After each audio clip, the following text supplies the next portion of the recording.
Welcome to this episode of the Strong Kind Podcast. This episode is with Kate Sneddon.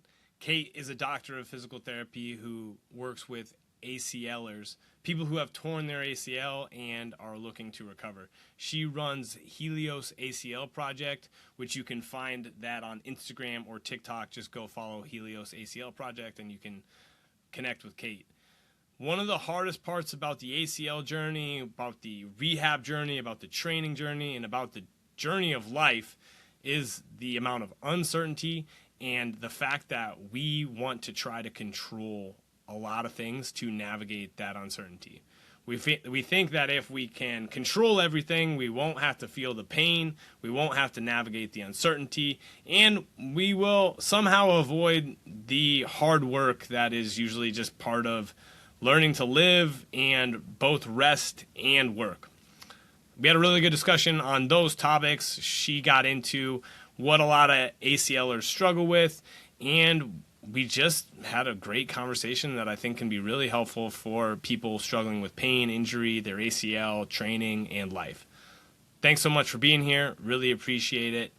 If you're struggling with pain and injury, or you're wanting to get back to a high level of performance, I'd love to help you out.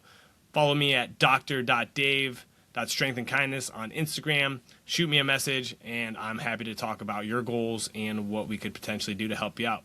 Thanks so much for being here again. Peace. All right, Coach Kate, let's talk control. We were just kind of riffing on this, but you brought up that you wanted to talk to me about this, and I wanted to talk to you about this, but you've had your own existential health struggles, maybe not, both actual living, and then like I've had my own existential ones. But like, what is it about recovery and control that is like really hard? Why do we struggle with it? Well, I think life in general is just can give you an existential crisis to begin with, and then we throw an injury on top of that, and people just get really thrown off. And I've, in my own experience, been very thrown off when it comes to sustaining both orthopedic injuries and just like unexpected health things happening. So I obviously work with the ACL population. Mm-hmm. So I think there's a very clear moment that bam, things change. And the responses people have to that very traumatic moment in their lives really varies a lot. Now, I have the amazing benefit of working with people that are highly motivated. I think they seek me out for that reason. And a lot of those people really struggle with knowing when to push, knowing when to pull back, and kind of like releasing the white knuckle grip of trying to control everything. And Mm-hmm. and when you grip too tightly, it makes it much more challenging for you to navigate some of the inevitable setbacks and the inevitable bumps on the road. Sometimes you're gonna need to go right, sometimes we need to go left.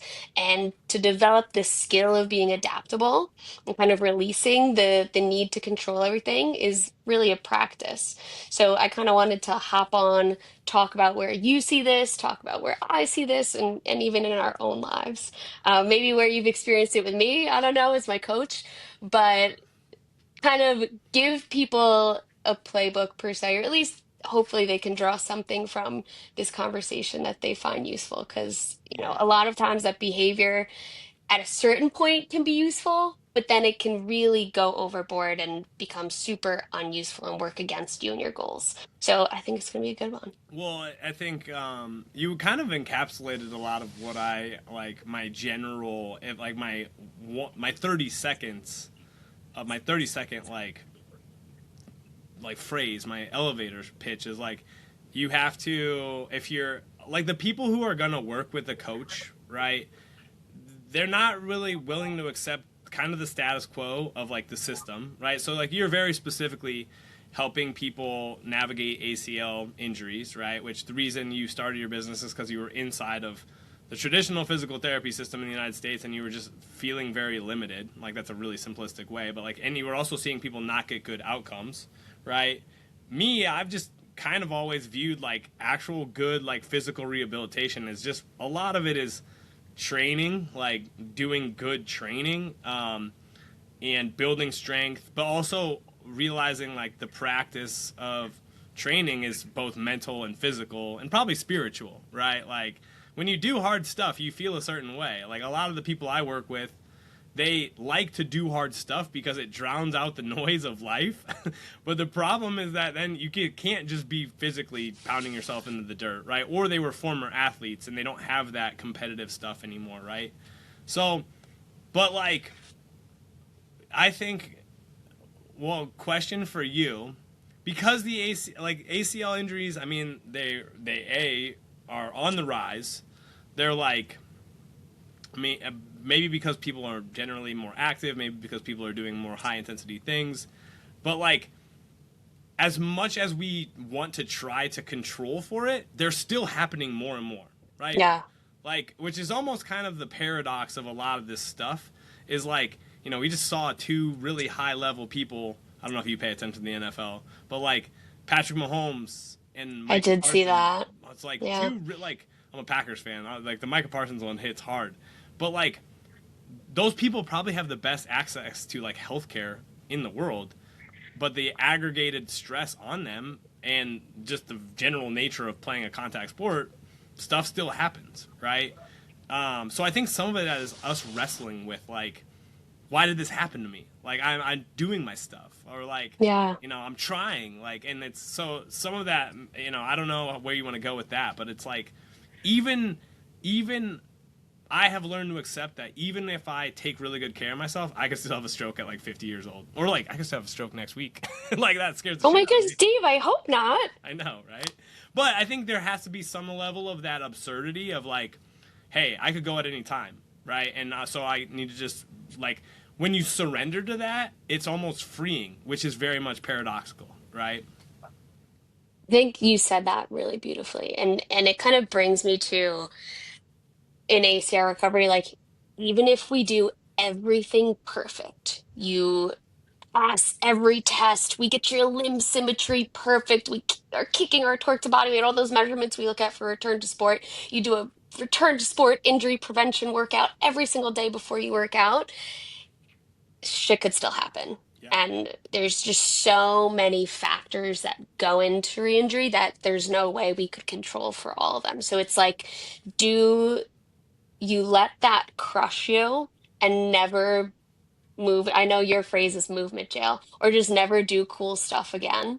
Like, I think the cost of that is much higher than relinquishing surrendering to that fact a little bit. But it's heavy stuff and it really brings you to your own mortality too, in a way, where there is that inherent being alive and a human makes you vulnerable, and then you have to like navigate that. And I think that's really ultimately the crux of it. Yeah. And regardless where that's coming up, if it's an ACL injury, if it's me dealing with, my cystic fibrosis, if it's you dealing with, what did you hurt your back recently? What did you do? No, I You hurt did my something. I wrecked my I mean I wrecked my ankle playing Your basketball. ankle, your ankle. Sorry, I don't know where My back. I got I'm my not, back is I'm not, fine, baby. Yeah. my bad, my bad. I guess I'm not paying enough attention, my bad. So any of those things, like you're the piece of meat floating through a rock that's spinning, like Yeah. things happen. And I think in my own life, I mean, I've told my story a little bit, I think the last time we talked, Yeah. but I had, obviously I have cystic fibrosis. So like in my head, like you like expect that like but of course something might go wrong, but still when you're like growing up, I'm like, that's not gonna be me. Yeah. Like I'm gonna defy the odds at every turn. And in a lot of ways I have. Mm-hmm. And I was militant in my treatments. I was militant in working out. We could kind of get to later where that worked for me and against me. Yeah. But something unexpected happened, and there was nothing anyone could do, nothing I could do necessarily, and my health took a major downturn, and to the point where I was like, this is when I was, what, 22 Yeah. maybe. And I was like, I'm gonna need a lung transplant by 30. That from going from that, from being, I'm never gonna be really sick, like really, really threw me personally for a loop. And the couple months following that, like the things I was doing it was crazy. I was doing like postural drainage. I was like doing like kind of like handstands against the wall for like hours in my room alone, trying to like Get it out. come back from this. Yeah. And it got to the point where it was very unhealthy Yeah. for me. And Yeah. we crossed that line. Yeah. And so when I talk to athletes that are going through their ACL injury, I typically bring up that story of like, it's heavy no matter what, Yeah. you know, like this is you worry about your future, you worry about all the what ifs, but the way you get through that is to some degree trusting the process Yeah. and trusting the people helping you and believing that you will get back so that you don't have to control every single thing. But there's a lot we could Well, even go into there. there's the first and foremost thing is just like, you don't really like. I never thought I would like be like depressed. Like, I never thought I was like, I didn't even know what anxiety really was. Like, and then I got hit with basically just the waves of emotion, and like I went really, really low and had like suicidal ideations, and like those again, I was like trying to control it, like basically fighting my experience. And there's a lot of things that I did that I think were beneficial, but the early stages of that were like me trying to like think my way out of it, right? Hmm. Like you don't really think your way out of anxiety and depression, you like live your way out of it. Like you find your values. Like you do need to learn stuff, don't get me wrong. Like part of the ACL journey is like you need to learn stuff and do stuff so that you level up your experience. And the same thing is very true with a lot of different things in life. You know, cystic fibrosis, like it's my sister. So my niece has cystic fibrosis. When my brother and my sister-in-law found out, they were horrified because they looked at like the statistics, and like a lot of people, it was like back when my niece was diagnosed, like the people were only living like maybe to 35 or something like that. And it's like now things have drastically changed, right? And people honestly can live really, really well, but you do have to do the stuff you were talking about. Like you have to take care of yourself, but it is like a spectrum. Like the amount of dumb stuff I have tried to do to like make my body like get better at squatting without actually squatting, right? Like to get better at like lifting, get stronger without actually just adhering to the principles of physiology has been astronomical. Most of that is because like a lot of people are out there selling stuff that like is kind of BS. Like, yes, you need to work on your mobility to improve your squat, but like the most important thing you need to do is actually squat on a regular basis, right? It's not like hold some pigeon stretch for 4 hours, because like that's not going to do anything but make you better at pigeon stretching, right? So where I want to go with that is like the journey, right? You do need to embrace the process, but you also need to have like check marks along the way. But people get really, really into those check marks, right? That they do. So it's like it's been an interesting thing because part of the problem with ACR recovery across the board is that there isn't enough standardization Yep. of like criteria, Yep. and people are just like kind of like haphazardly progressing by time or vibes. Yeah. Um, and then when you finally outline this criteria, people get obsessed with them, Yes. which it's good to want to hit them, but there's inherently going to be a gray area, right? Where it's like the idea behind criteria is that we're forming some more concrete idea of like, okay, who's successful at the next level, right? Whether it be like, oh, we're just starting running, or like bigger moves, like you're returning to sport. And so what I've kind of found is that there's two sort of like types of personalities. There's the people that like, and you know what, honestly, I should even say a spectrum of the state you're in too. It might not even be like different personalities, just where you're at in that moment, and everyone can kind of be different things across their recovery. But early on, it looks like, I might like, let's say, an example of someone I work with, like assign a certain amount of stuff. And they're like, oh, I threw in like 4 extra sets, or I did that stretch for 3 more minutes. And it's like, okay, well, like, why did you do that? Now your knee really hurts or it's really swollen. Like we didn't need to do that to make progress. And the idea behind it is like, no, I want to do more. I want to do more than everyone else is doing. And so that I can have my best recovery that I can. And I'm like, well, I know your brain wants to do more right now, but that's not what your body needs. Your knee doesn't Um, want to do your right knee now. does not want to do that.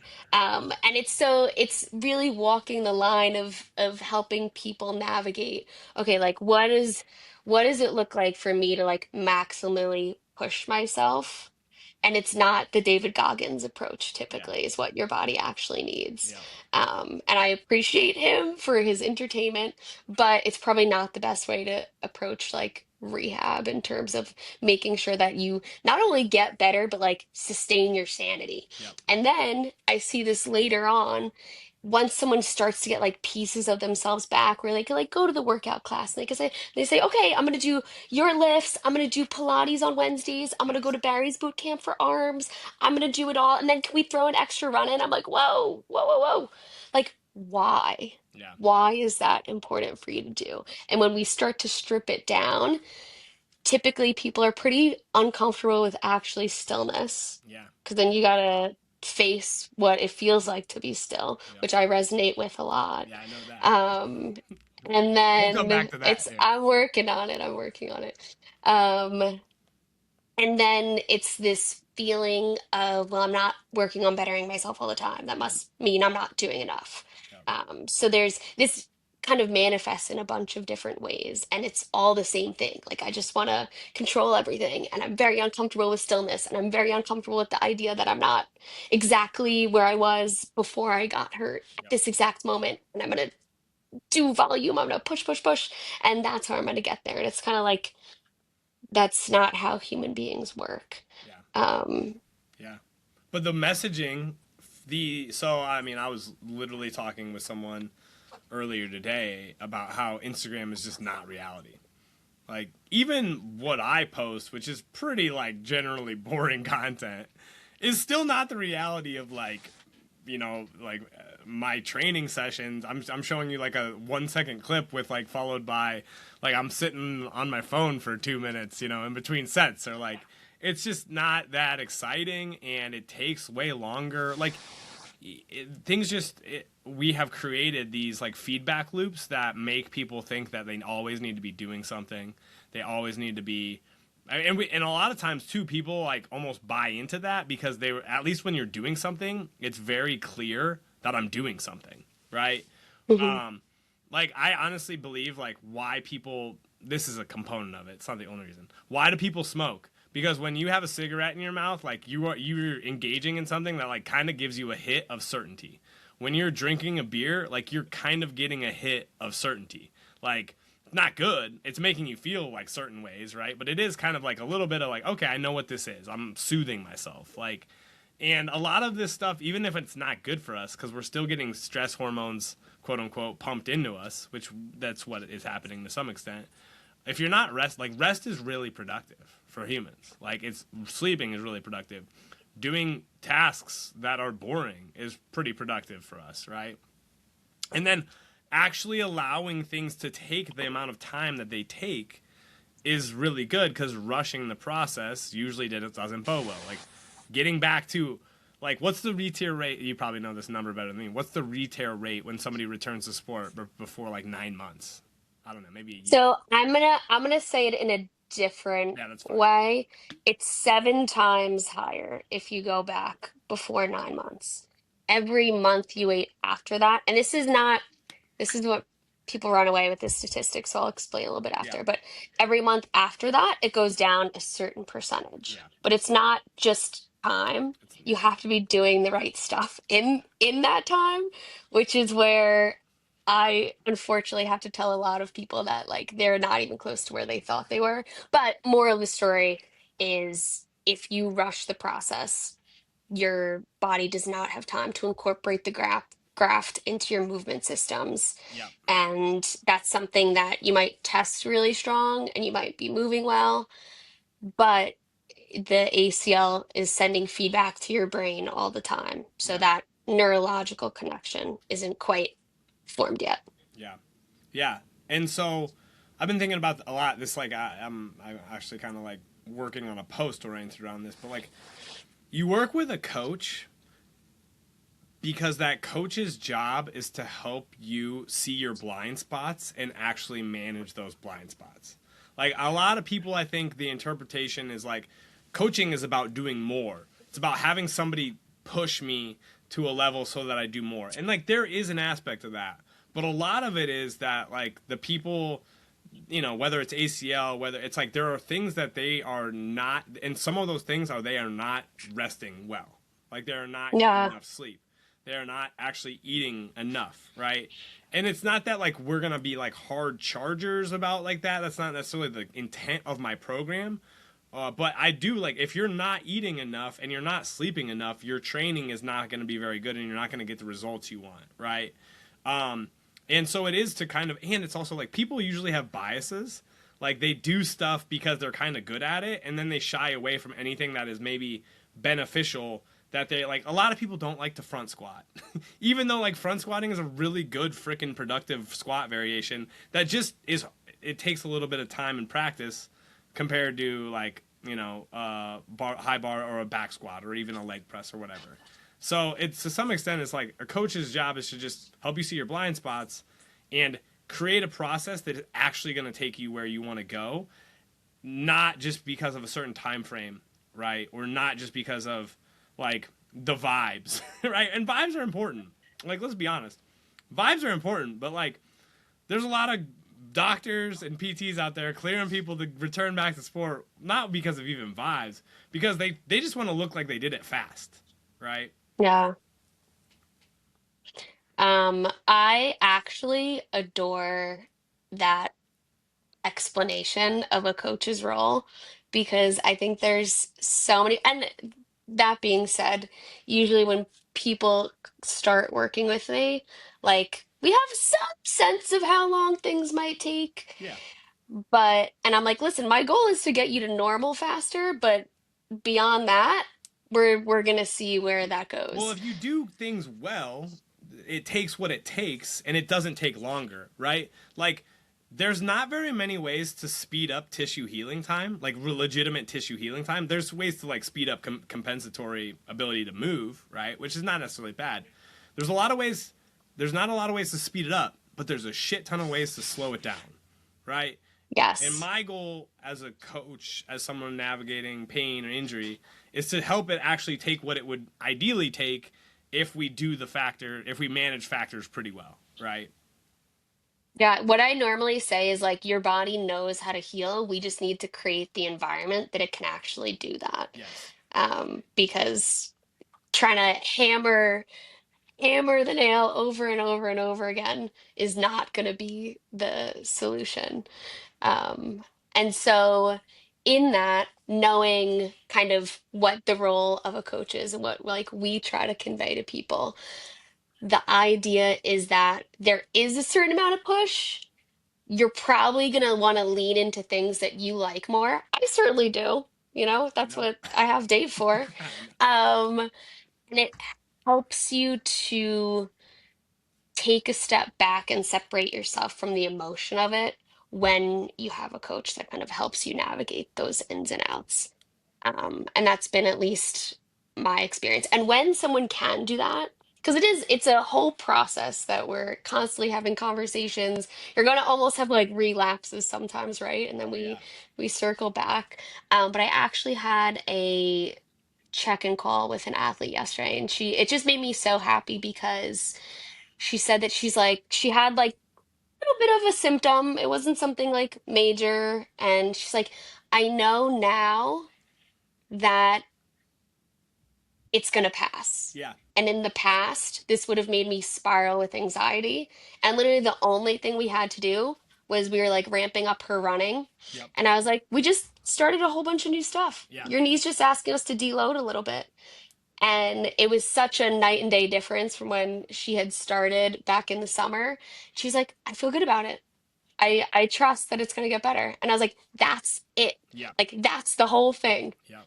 Can I tell you like one of my things? I kind of hate the whole flare narrative that we've pivoted right? And I think it's probably a good directional change, but now people are like, I'm flared up again. And it's like, all we're really trying to do is like, Greg Lehman's calm things down and build stuff up is like a really good just general analogy for like rehab. But like, you're gonna have ebbs and flows in this process. Like, return to run, your knee might swell a little bit. Like, we don't want it to, but like, we could overdo it slightly and you could get some feedback, right?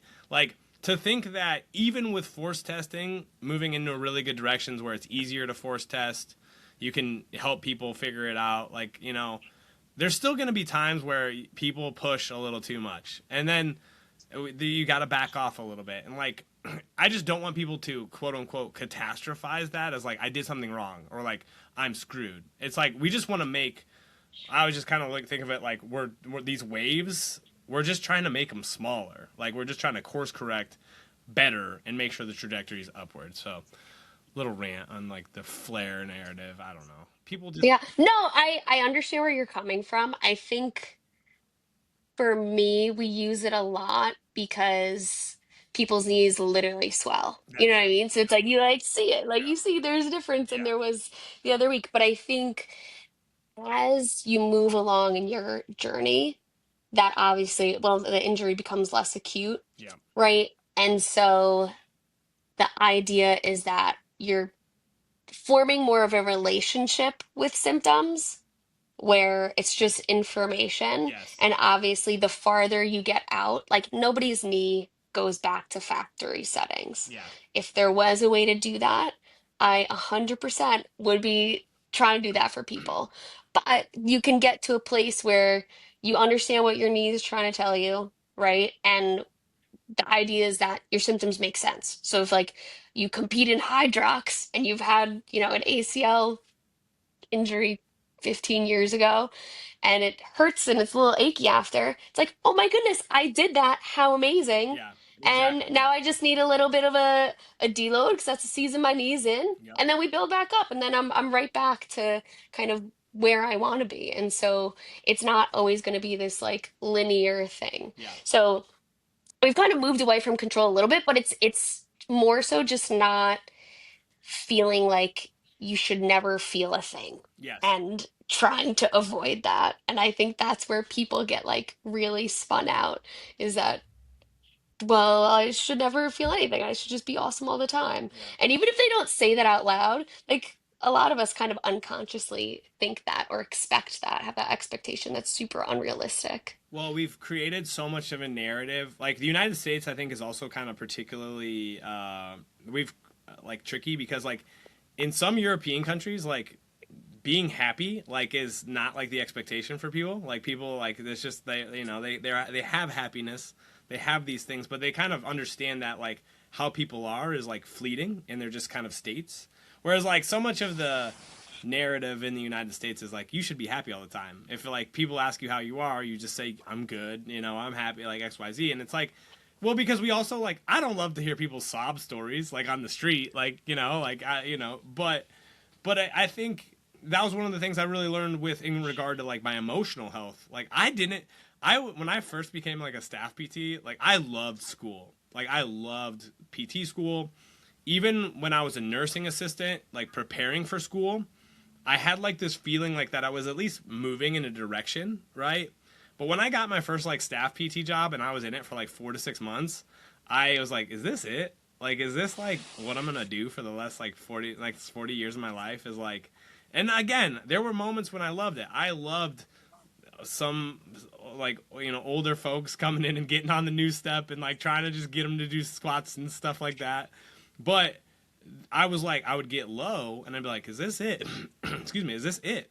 And I was like, what is this feeling? Like, I'm like low and I don't like it. And I just hadn't ever like actually come to terms with like kind of the anxiety of like that this isn't what I wanted it to be, right? And when you hurt your knee, you have to almost, and when you hurt anything, like when I sprained my ankle. I probably actually like did more than sprain my ankle. I probably like I really got into like my joint capsule is basically how I would say it. Like it was Hmm. like it's still really not. It's better, but like it what came up was like shit like because I couldn't run even though I started running again like 3 weeks later. I couldn't sprint, I couldn't dorsiflex, so I couldn't squat.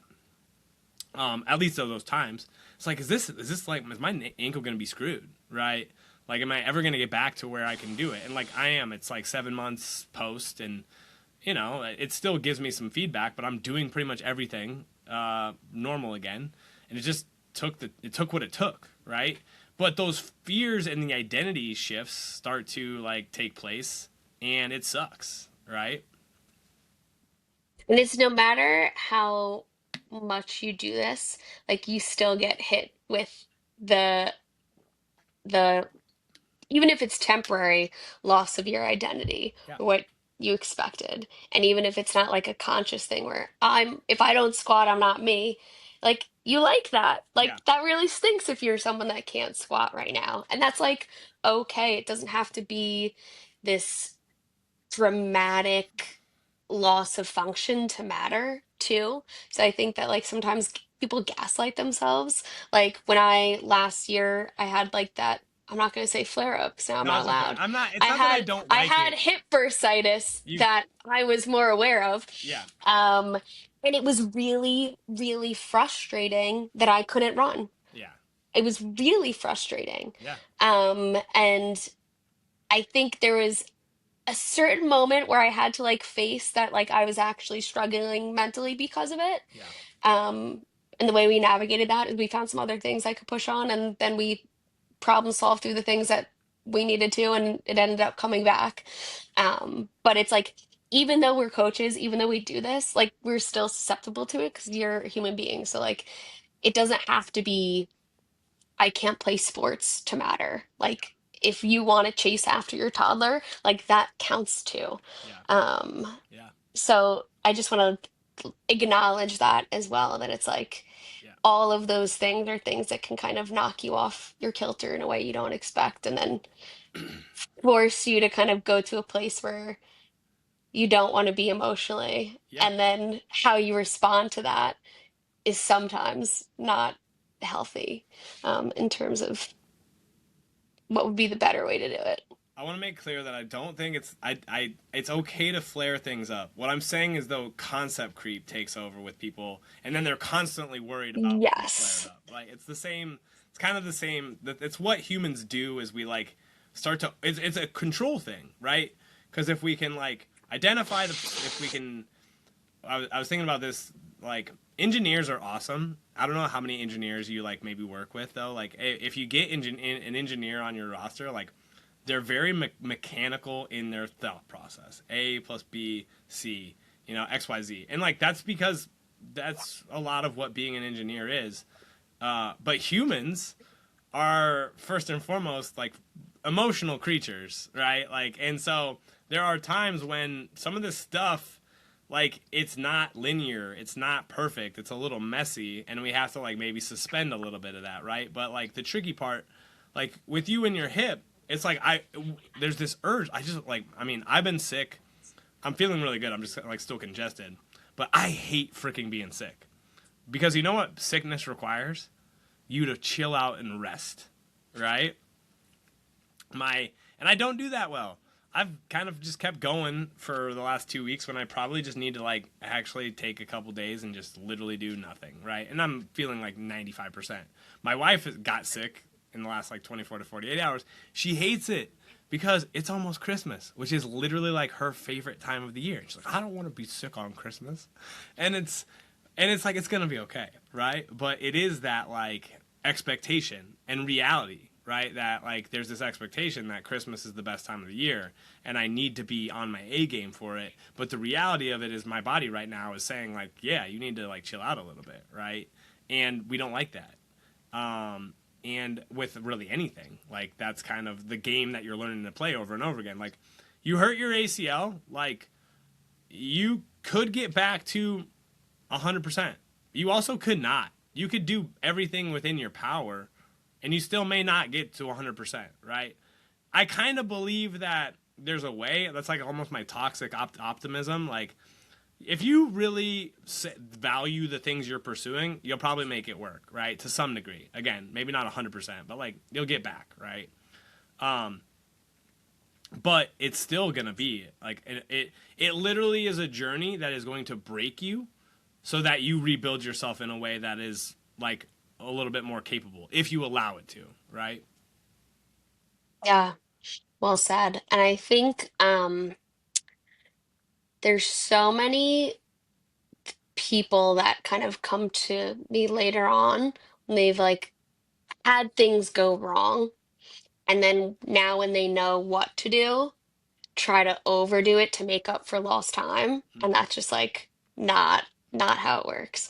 So I guess my like piece of advice per se, I guess this is advice, is like if you're experiencing that discomfort and stillness, one of the silver linings of an ACL recovery can be that you get to explore that a little bit within yourself. And like, because if it's happening in your recovery, it's probably happening in other places in your life too. Mm-hmm. And like, so when I say come back better and get to 100%, I think I have a little bit of a nuanced meaning where it's like, of course, I want you to get to that 100%. I want you to be back, playing whatever sport to your heart's delight.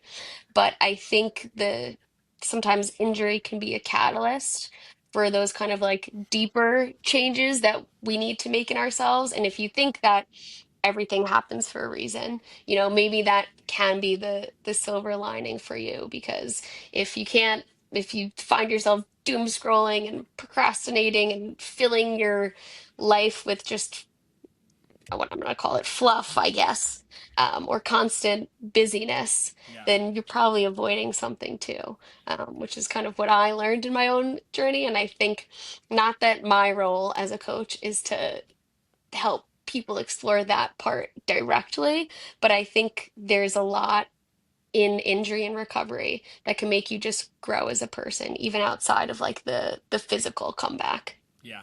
Well, and I think part of the reality of like the coaching being like I'm just going to call it like the coaching model, like cuz we're both physical therapists, we have we're both doctors of physical therapy, right? Like but there was an element of like, I really do believe this. I know it kind of sounds like a little bit hustle culture, but like life gets better when we get better. Like when I get better, life gets better. And like so what does that mean? It doesn't mean getting better to like some standard externally to me. It means like I have to align with like my values and like level up when having a kid is awesome. But it also like really makes you realize like holy crap, like my time is not my own. I have to support my wife. I have to be a patient human for this little guy that has no conception of what's going on, right? And these things bubble up inside of me that like make me not love myself because it's like, dude, you got to behave better than this, right? And it is kind of a challenge. It's a challenge to like level up, and I still screw up all the time. Like I, I said something stupid to my wife yesterday, and that was terrible. And I'm like, all right, you know what I got to do? Apologize faster and repair this, right? And but our ego doesn't like to do that. My ego in that moment was like, no, she was screwing up. And I'm like, no, even if she was screwing up, I was still screwing up because like I made a rift, right? And being a coach, it's not that like I'm trying to like make you a better person by being like, Kate, you need to become a better person. What I am trying to do is give you the support and the space and the information in the systems so that you can see any pattern that might be holding you back, right? And maybe I have a 10,000-foot view of it, but if I'm an asshole to you, I'm like, okay, you need to drink more water, and you need to eat more protein, and you need to rest better on the weekends, and your travel, okay, all this travel you're doing, like it's holding your athletic development back. Yeah, just lock in. Yeah, Just lock just in. What's lock the it. deal? Yeah. So, but like it really is more like you got to figure out what the person is actually after as best you can, right? You're still at a 10,000-foot view. I accept that I don't know everything about your life, and that's okay. But I do want to get on the same page with you over and over again so that we can move you in the direction of your goals. And that's the game. That's what I think is missing in traditional healthcare. It's not because people need to be told how to live. It's that people just need enough information and enough guidance to experiment better. Does that make sense? Yeah, well said. Um, I think as far as ACL recovery, like I'm excited that I don't have to be stuck in a mold anymore, Yeah. but it's also sometimes a little bit more pressure when these things come up because when you're a in clinic PT, you can say, "Oh, they're not being compliant, they're not coming in." Yeah. Like, wonder what's going on there. Yeah. And now it's kind of like now I'm in this with you, and Yeah. I'm trying to help you understand how what what behaviors are serving your purpose and what behaviors are not, because all of them are doing something, and just trying to like shine a light and then hope you take it Yeah. with you. Yeah. And that's kind of all we can do. Yeah. I mean, and like, you're right because like when you're in a clinic, like so this is one of the things I think, and then I want to kind of loop back to losing control. At least what I mean by that is like there's a difference in, we can talk about this, power versus control. But being in the clinic, like you're not in the traditional system, the incentive it is to see patients, right? But like the incentives a lot of times they're just not there, right? And like humans are kind of driven by incentives, and like so when people stop showing up, it's like, hey, I gotta call. Do I call them? What's the deal? And it's like you just it's not kind of your job necessarily, right? And if you're, I've called people, I've made sure they've tried when I was in those roles, but like when I'm helping people who have signed up to work with me, like the incentive is for me to make as best I can their experience and their outcome like good, right? And that is it kind of boils to control. Like I can't control everything, but I can control what I can control. And as a coach, that is like showing up for people, making sure that the things are in place so that they can do the work, right? And being supportive, like not being an asshole when somebody like has a like December's a crazy time of year. People miss workouts, XYZ. My job as a coach is to just make sure people are in alignment with what their life is actually going to give them right now, right? That's a far better strategy than being an asshole, being a disciplinarian, which a lot of people think that's what coaching is, and it's just not, right? You can't Bill Belichick it all the time. No. Um, you can't. So, and I think that kind of brings me to like when people self-select the amount that they want to do, how often it is wildly unrealistic for Mm-hmm. what their life actually looks Yep. like. And so I've had to sit down and be like, okay, we could do the minimum or the maximum. Probably what you can actually do is somewhere near the medium. Yep. Like, and even toward leaning towards the minimum in terms of what's feasible and in alignment with what would actually help you recover. Um, and that's just something that I found very like, I don't know, fascinating working with more people, especially those that sign up with a coach. Like, all right, throw everything at me, Kate. Like, let's just like hammer it. And I'm like, that's maybe will work for a little while, but you're gonna burn out. Yes. It's inevitable. Yes. And so I think early in ACL recovery, people like tend to lean into the maximum and then later on kind of burn out from that, and then we have to revisit the conversation of like what does the maximum look like when you don't have time, when you're sick, when you got to go pick up your kids from daycare or you have exam season, and like be okay with that. Yeah. Yeah. I mean you're a good example of this because like you're busy. Like I love working with Kate, just so everybody knows. Like me and Kate have like a great, Yeah, you better but say that, Dave. like the even in myself, like you know what's a really I have dialed things back. I would say 10 to 15%. Like I was running a mile every day, at least a mile every day, just as like an experiment. And then I did get sick, which the sickness was like an indicator. Like, dude, this is probably like you're training hard, you're adding in cardio, and but like I've just dialed everything back like a little bit, and I feel good, and I'm making just as good a progress, if not better progress, right? And like same, I think me and you ride the waves of your busy lifestyle, and but it usually is like if you get 3 sessions a week, maybe a fourth, you're in a really good spot.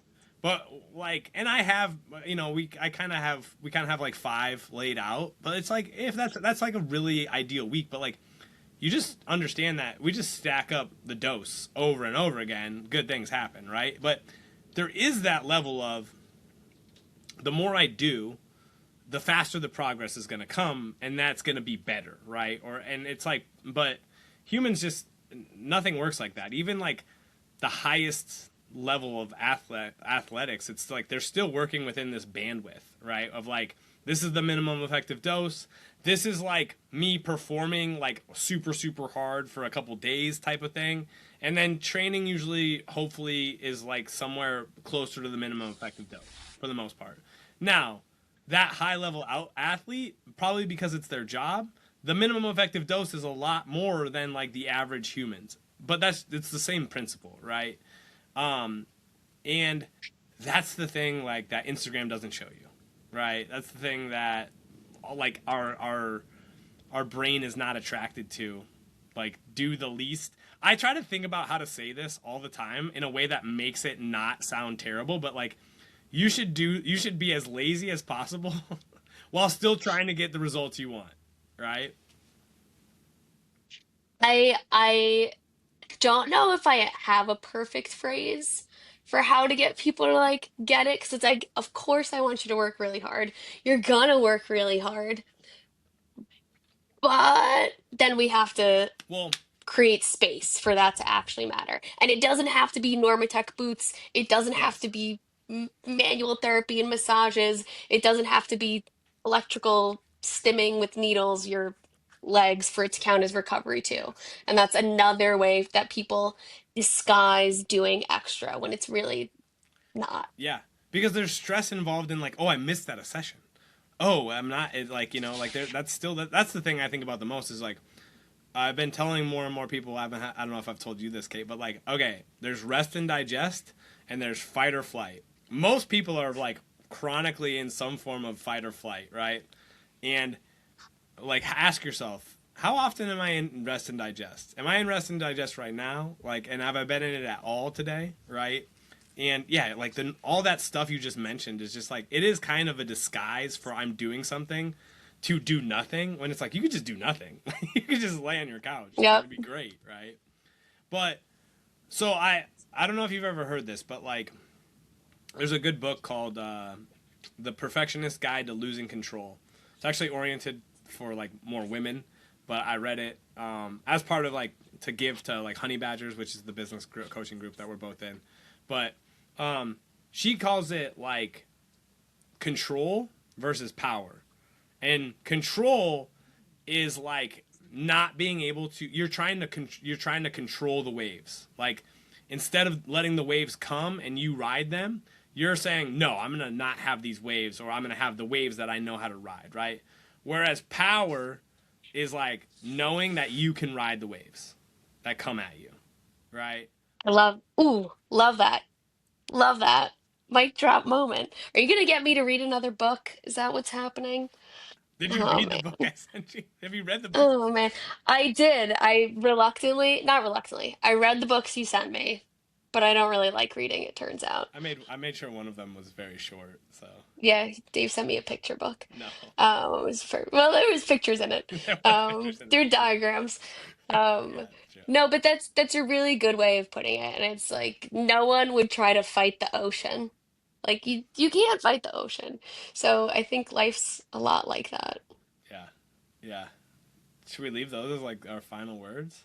I think I'm not gonna get any more prolific than that. I think that's it. What would you like people to come away from this conversation with? Both ACLers or people who just have injuries or anything like that. Like, what is your like elevator pitch? I want people to know that when you have an ACL injury, that it's okay to forgive yourself for being human and that it's normal to have some pretty heavy emotions that even may be dark, they may be new for you. Um, and the way to get out of that is taking some action but not letting it consume you to the point where it becomes unhealthy.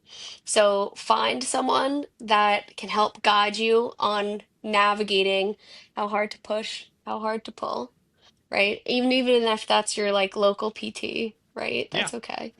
Um, and that you can't control everything. It's not possible. So the idea is to be a little bit lazy, but do the right amount that gets you to where you want to be, and try to find some joy in the journey if possible, because it's going to make it a heck of a lot easier because this is a very long journey and it's very hard. So don't white knuckle grip it, essentially. Hold loose enough that you can have some fun along the way. Heck yeah. Where do people find you, Kate? Find me on Instagram, TikTok, Helios ACL Project, and just message me on Instagram is probably the best place to reach me. Heck yeah. No, I appreciate you a ton. I gotta get back on the TikTok. I got off the TikTok. TikTok is it. Yeah. China is in my phone, that's fine, but TikTok is a great platform. All right. Maybe that'll be part of my 2026 business plan. So, no, appreciate you. Happy holidays. Thanks so much for this. Peace, everybody.